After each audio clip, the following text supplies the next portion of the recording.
जादूगर रहता था। उसके पास एक बाज था जो उसे गांव के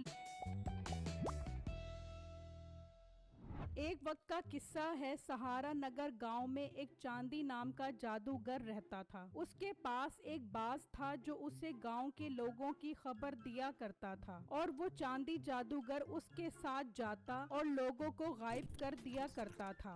वो लोग गायब होकर जंगल में एक गुफा में कैद हो जाते थे। किसी को भी कुछ समझ नहीं आ रहा था कि आखिर लोग कहाँ गायब हो रहे हैं। ये हम कहाँ गए? वो जादूगर हमारे साथ क्या करेगा? भाई अब तो हमें मरने का इंतजार करना पड़ेगा, कोई हमें नहीं बचाने आएगा। ये कहकर वो सब रोने लग जाते हैं। उसी गांव में एक बिट्टू नाम का लड़का अपनी बीवी के साथ रहता था। अजी पानी खत्म हो गया है, मैं दरिया पर जा रही हूँ पानी भरने के लिए। ठीक है बेगम, ख्याल से जाना। आप फिक्र मत करो, मैं यूँ गई और यूँ आई। उसकी बीवी पानी भरने के लिए निकल जाती है और जब तालाब पर पहुंचती है तो उस जादूगर का बाज उसे देख लेता है और जाकर उसे बताता है, मालिक एक औरत तालाब पर पानी भरने के लिए आ गई है, चलो उसे गायब करके गुफा में कैद कर देते हैं। बहुत अच्छा काम कर रहे हो तुम मेरे प्यारे बाज। बस थोड़े ही टाइम बाद एक एक करके गांव के सारे लोगों को गुफा में कैद कर देंगे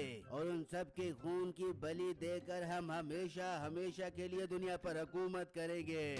मालिक अब तो गांव में बहुत थोड़े लोग रह गए हैं, हमारा मकसद जल्दी पूरा हो जाएगा।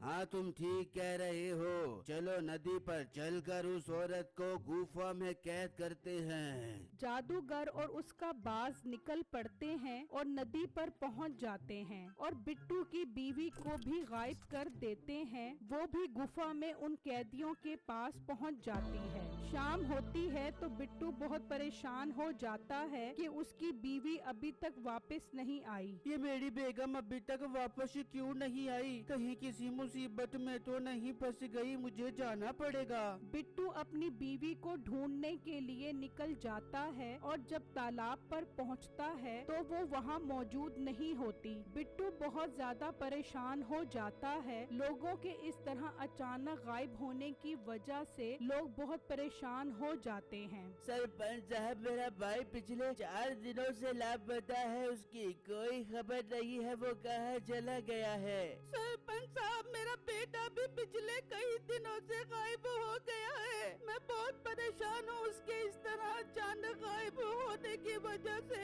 इतनी देर में बिट्टू भी वहाँ पहुँच जाता है। सरपंच साहब, मेरी बेगम तालाब पर पानी भरने गई थी, शाम तक वापस नहीं आई तो मैं उसे देखने गया, वो तालाब पर मौजूद नहीं थी, जाने उसे कौन उठा कर ले गया। ये तो बहुत परेशानी की बात है, आखिर इस गांव के लोग एक एक करके गायब कहाँ हो रहे हैं? सरपंच साहब, मुझे तो ये उस खबीर जादूगर का काम लगता है जो सहारा नाम के घने जंगल में रहता है। तुम उस जादूगर के बारे में कैसे जानते हो? सरपंच साहब, मैंने एक पीर से उसके बारे में सुना है, वो बहुत खतरनाक है और सब लोगों को मारकर उनके खून की बलि देकर दुनिया पर हुकूमत करना चाहता है। इसका मतलब मेरी बीवी को भी जादूगर उठा कर ले गया है? हाँ, सब लोगों को वही उठा रहा है। हमें देर नहीं करनी चाहिए वरना वो एक एक करके सबको ले जाएगा। मगर ये काम करेगा कौन? सरपंच साहब, मैं करूँगा ये काम। उस जादूगर को सबक सिखाना तो मेरे बाएं हाथ का काम है, पर मेरी एक शर्त है। कौन सी शर्त है तुम्हारी? अगर मैं कामयाब हो गया तो आप सब लोग मुझे 10 लाख रुपए दोगे। ठीक है, हमें मंजूर है। ठीक है, मैं कल ही उस जंगल की तरफ रवाना हो जाता हूँ। फिर जब अगला दिन निकलता है तो मीठा उस जंगल की तरफ रवाना हो जाता है तो देखता है कि एक दरख्त पर उल्लू बैठा होता है। इंसान, तुम यहाँ से आगे नहीं जा सकते, ये मेरा इलाका है। अरे उल्लू मियाँ, मैं एक बहुत जरूरी काम से आगे जा रहा हूँ, मुझे मत रोको। नहीं, तुम एक शर्त पर ही आगे जा सकते हो, पहले तुम्हें मेरे एक सवाल का जवाब देना होगा। कैसा सवाल है उल्लू मियाँ? तो सुनो सवाल, अगर एक तरफ हीरे और सोने हो और एक तरफ चांदी तो तुम क्या लेना पसंद करोगे? अरे उल्लू मियाँ, ये कौन सा मुश्किल सवाल है, मैं तो हीरे और सोना ही लूँगा। तुम्हारा जवाब गलत हुआ, अब तुम सजा के लिए तैयार हो जाओ। वो उल्लू उसे पत्थर का बना देता है और वहाँ से उड़ जाता है। इस तरह 2 दिन और गुजर जाते हैं और गांव के सब लोग दोबारा इकट्ठे हो जाते हैं। 2 दिन हो गए हैं, वो मीठा अभी तक वापस नहीं आया। मुझे डर है कहीं वो तो जादूगर के हाथ नहीं चढ़ गया। अगर ऐसा है तो मुझे नहीं लगता कि हम गांव वालों को छुड़ा पाएंगे। अब तो वो जादूगर सबको एक एक करके उठा कर ले जाएगा। नहीं सरपंच साहब, ऐसा नहीं होगा। एक कोशिश मैं भी करता हूँ, शायद मैं उन लोगों को छुड़वा सकूं। बेटो, इसमें बहुत खतरा है, तुम्हारी जान भी जा सकती है। मुझे अपनी जान की परवाह नहीं है, मैं बस अपनी बीवी और गांव वालों को आजाद करवाना चाहता हूँ। तो ठीक है बिट्टू, तुम आज शाम को ही सफर के लिए रवाना हो जाओ और अपनी हिफाजत के लिए तलवार भी साथ रख लेना।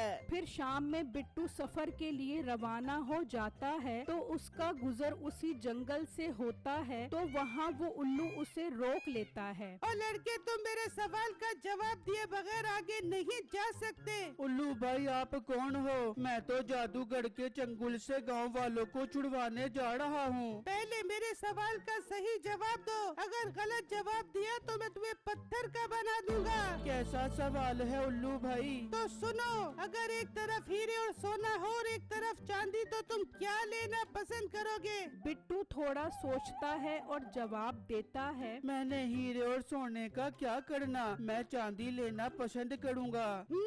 तुम्हारा जवाब बिल्कुल सही है। तुम जिस जादूगर से गांव वालों को छुड़वाने जा रहे हो उसका नाम चांदी जादूगर है और तुमने चांदी का इंतखाब किया। अब मैं तुम्हें रास्ता बताऊंगा कि तुम कैसे गांव वालों को छुड़वा सकते हो। उसके लिए तुम्हें उस जादूगर को खत्म करना होगा और उस जादूगर की जान उसके बाज में है। पर मैं उस बाजू को मारूंगा कैसे? अब ये तुम्हारा काम है। वो जादूगर रात में सोता है लेकिन उसका बाज नहीं सोता और वो उस जादूगर की हिफाजत करता है। उल्लू भाई, ये तो बहुत मुश्किल काम है। काम तो मुश्किल है लेकिन अगर तुम्हारा इरादा मजबूत है तो तुम जरूर कामयाब हो जाओगे। मैं बस इतना कर सकता हूँ कि मैं तुम्हें उस जादूगर की गुफा तक पहुँचा सकता हूँ। आगे तुम्हारा काम है। उल्लू बिट्टू को गायब कर देता है और वो उस जादूगर की गुफा तक पहुंच जाता है। अच्छा, तो जादूगर इस गुफा में रहता है, मगर मैं इसको मारूंगा कैसे समझ नहीं आ रहा।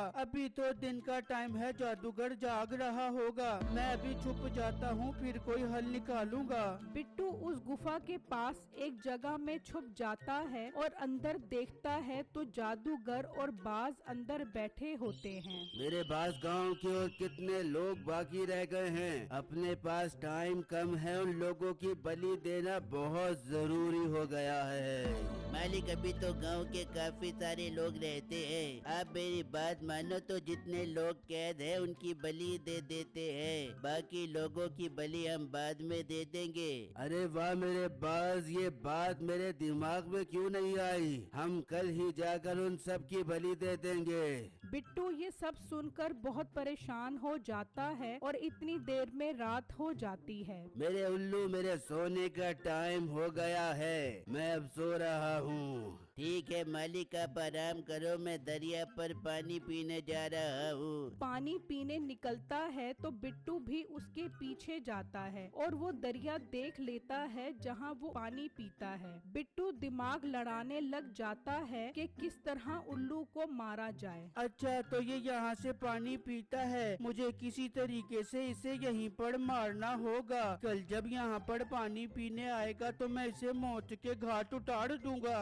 वो बाज पानी पीकर वहाँ से चला जाता है और गुफा के बाहर आकर बैठ जाता है। और फिर जब अगला दिन निकलता है तो बिट्टू उस तालाब पर आता है। अब मुझे इस तालाब में ही छुपकर उस बाज के आने का इंतजार करना होगा। बिट्टू तलवार लेकर उस तालाब में छलांग लगा देता है और थोड़ी थोड़ी देर बाद तालाब से अपना मुंह बाहर निकालता रहता है ताकि वो सांस ले सके। वहाँ जादूगर और उल्लू गांव वालों की बलि की तैयारी करते हैं। चल मेरे उल्लू, चल उन लोगों के पास, आज उनके खून की बलि देनी है। हाँ मालिक, चलो आप उनकी गर्दन को उनके जिस्म से अलग कर देना, फिर हम उनके खून की बली से बहुत ताकतवर बन जाएंगे। आप वहाँ पहुँचो, मैं दरिया से पानी पी कर आता हूँ। जादूगर गांव के लोगों के पास निकल जाता है और बाज दरिया पर पानी पीने के लिए चला जाता है। जादूगर गांव वालों के पास पहुंच जाता है। आज तुम सबका आखिरी दिन है इस दुनिया में। आज मैं तुम सबके खून की बलि दूंगा। अबे मत मारो, हमें जाने दो, मेरी माँ मेरा इंतजार कर रही होगी। चुप कर, तुम्हें छोड़ दूं ताकि मैं ताकतवर न बन सकूं। आखिर खून पीकर ही तो मैं हमेशा जिंदा रहूंगा। सब लोग उससे अपनी जिंदगी की भीख मांगते हैं। वहाँ वो बाज दरिया पर पहुँच जाता है तो बिट्टू उसे देखकर दरिया में चला जाता है। वो बाज आकर पानी पीने लग जाता है तो बिट्टू दरिया से निकलकर उस पर तलवार से वार कर देता है और वो बाज मर जाता है। उसके मरते ही उस जादूगर को आग लग जाती है और वो जलकर कोयला हो जाता है। बिट्टू दोबारा उस उल्लू के पास पहुंच जाता है और उसे बताता है कि उसने उस बाज को मार दिया है। उस बाज को मारना कोई आसान काम नहीं था। तुमने ऐसा करके साबित कर दिया है कि तुम्हारा इरादा मजबूत है। उल्लू भाई, मेरे गांव वाले कहाँ पर हैं? मैं उनके पास जाना चाहता हूँ। हाँ, मैं तुम्हें उसके पास पहुँचा देता हूँ। उल्लू बिट्टू को गायब कर देता है और वो उन सब के पास पहुंच जाता है। बिट्टू को देखकर वो सब खुश हो जाते हैं और सबको ले जाता है। मुझे तो लगता है उस जादूगर ने बिट्टू को भी पकड़ लिया है। अब हम कभी गांव वालों को नहीं बचा पाएंगे। वो अभी बात कर रहे होते हैं कि वो सब वहाँ पहुँच जाते हैं। उन्हें देखकर सब खुश हो जाते हैं। वाह बिट्टू, तुमने तो कमाल कर दिया। ये तुम कैसे गांव वालों को छुड़ा कर आए हो? बिट्टू उन्हें सारा वाकया बताता है जिसे सुनकर वो सब बहुत खुश हो जाते हैं और सबकी उस जादूगर से जान छूट जाती है।